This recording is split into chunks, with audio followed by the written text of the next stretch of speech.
Oh boy. Yeah, those seem legit, right? Those shoes ain't too worn out. Nah, those are good. Yeah, those shoes ain't too worn out either. Those are great. Huh. Sure, you could turn those. Yeah, right.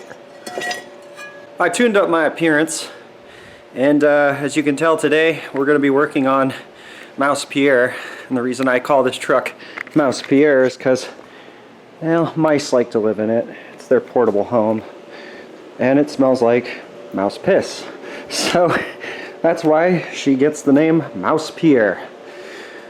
So while the Escort is down for maintenance, I decided it'd be a good idea to invest in my pickup truck a little bit, make it a little more reliable, just in case the Escort doesn't come back from the grave.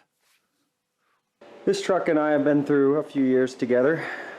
This was a quick replacement vehicle that after my daily driver got into an incident, ran over a log and blew the head in it, and for a year I didn't know what to do with it, so I sat on that car and this was the truck that got me around.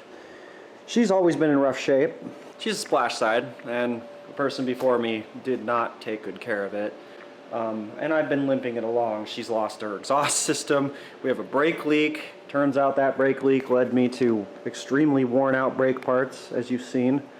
I got a little bit of a water leak up front here. Can't tell if it's the water pump or if it's coming out the back into the timing cover or if it's a cracked head. Exhaust system is completely garbage. It's all frozen on and falling off one piece at a time. This truck's been through a lot of hell, and I didn't necessarily treat it much better, but I at least fixed some of the problems. So the first week I owned this truck, I was commuting to and from a little mountain town, and on that commute, my caliper locked up on the passenger side. I actually turned it cherry red, and I had no choice but to limp it to town, several miles. And eventually, we got the caliper to unstick, and I drove it home. Now, I expected the rotors to be warped, but to my surprise, they weren't. So that was the first project I did on this truck, was the front brakes. Of course, I neglected to do the back brakes because they were working at the time. Now, aside from back brake issues, we also have a very pungent fuel smell when the truck is on, so we got to investigate what that's all about. Now, rather than drop the tank, which is what we would do on something like that vehicle back there, we're going to go ahead and lift the bed, because this is a splash side truck and these are fiberglass, so that makes it a little bit lighter and a bit easier. Some people say it's easier to drop the tank, but this is just 6 bolts, 1 wire connector, 3 little bolts here, and then she lifts up. Now, I don't regularly work on drum brakes, but one of the simplest tips to remember is that the other side of the vehicle has a perfectly good visual reference just sitting there. That is, of course, unless someone's messed with it, put it together wrong, or it's fallen apart from age. And you just go around like this, and it takes it off. You mean you don't want to use a needle nose pliers and struggle all day? Right, exactly. That's what this tool is for. We have to get behind it a little bit. Let's see, grab it, right?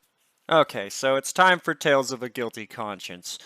For the past year and a half, the truck is regularly sat, but every once in a while I take it somewhere, because you got to keep things running. And whenever I would take it places, about every 3-4 weeks, on the monthly, I was having to top up my brakes reservoir. And that's never a good sign. Foolishly, I neglected to investigate what the problem was, but I was pretty sure, since the front brakes were sound, that it was one of my brake cylinders in the rear.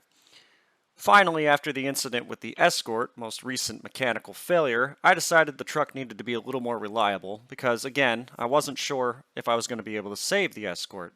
So I pulled the truck into the garage, and while it was sitting overnight, I peeked my head underneath the passenger side rear tire and couldn't help but notice a large amount of fluid was on the tire. This goes without saying that that's a pretty alarming thing to see, so I finally decided it was time to stop gambling and make this right. Anyone that's ever worked on old brakes knows the fear of messing with these fittings, but luckily mine were in good enough shape that they just turned right off with a little bit of penetration lube. Yep, don't want to snap a brake line. Then you're going back through the system. Now let's see if it breaks loose. I sprayed some. Tried to clean it up a little there for you, but just don't snap it. Should come free? Yeah. Great.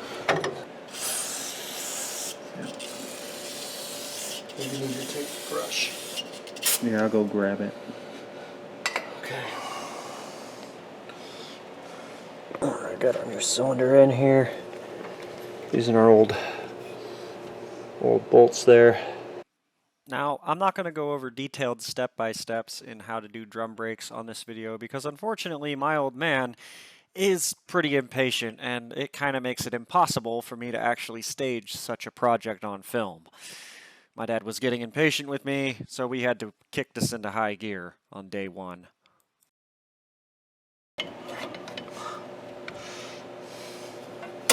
Oh, look, see, it came out again. Yeah. You're going to have to put the camera down and help. I just picked it up. Classic. That being said, brake drums can be pretty frustrating to work on. All the springs and the cable and the adjuster. I know we had some issues with my adjuster. It didn't quite line up with the click tab, and we ended up having to redo this side a second time over because something wasn't quite lined up right. It's just that easy. You just like that and it's done. So with the brakes all squared away, it was time to open Pandora's box, or in this case, remove it, and find out why my truck smells like a rolling fuel refinery. To get to the gas tank, we're going to remove the box. Because even though some people say that this is the harder way, I think those people might have had too much to drink the night before. We've already dripped our blaster on top of it. And we've tried the impact gun, and it did kind of move them, but not good enough. We're burning up the bits, so but we are getting him to turn the breaker bar here. So we'll probably skip the on the camera because it don't sound good. 5 of them were tough but workable. Number 6 kept popping. She broke. That just leaves 3 7mm bolts at the fill neck and 1 wire connector at the bumper, and she's ready to take flight. You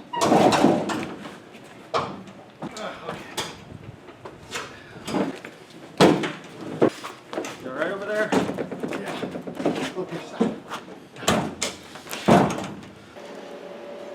That's where it snapped. Can't believe that. Can you believe that, little guy? I can't either. What do you think? Can you believe it? Anyway, that snapped. We're gonna go ahead and clean this disaster zone up here, and we're gonna look for that leaky, nasty old leak.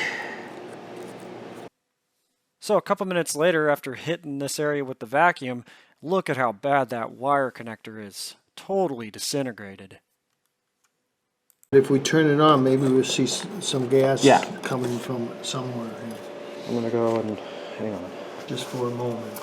See what we see. Pressurize the system.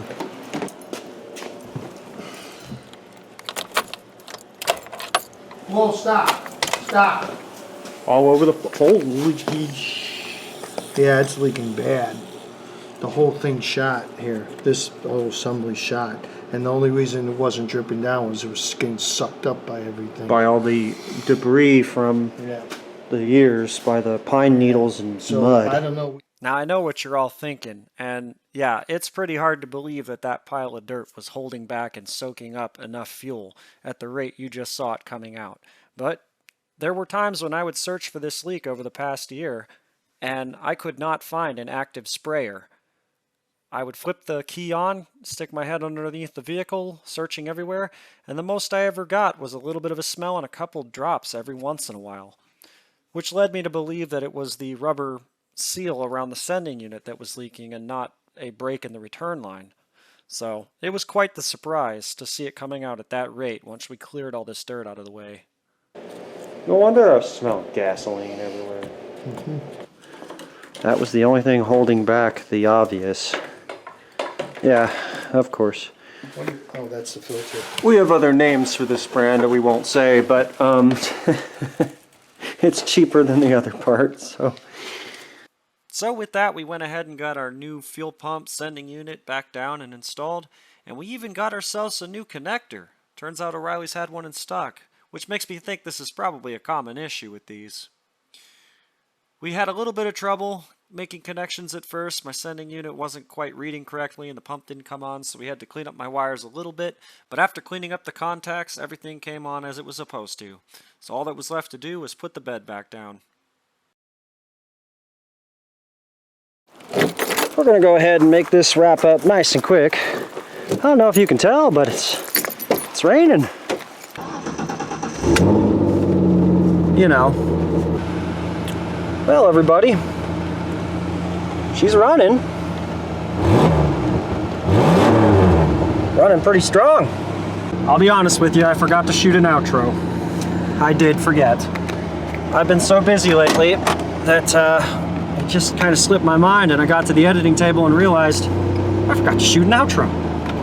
So, since I need to keep this truck running anyway, we're on one of our monthly rides here. We might as well go for a little test drive. So we got brakes. Oh yeah, of course we got brakes. And I'll be honest with you, she's idling and revving up a lot better than before. I do believe this truck is coming together nicely. Oh yeah.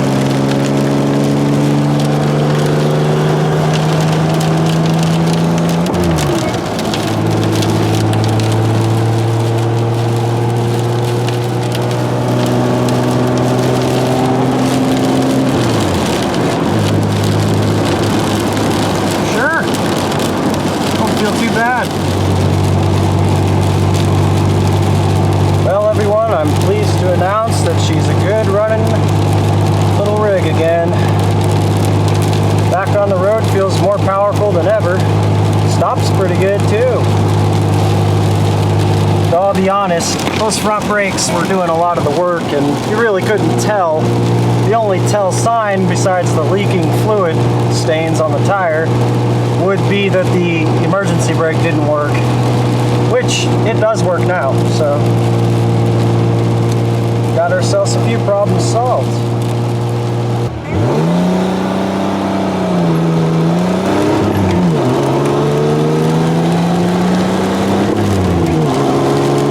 Oh yeah.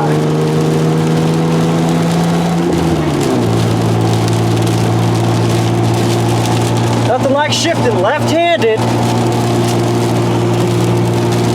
Yeah, she feels great.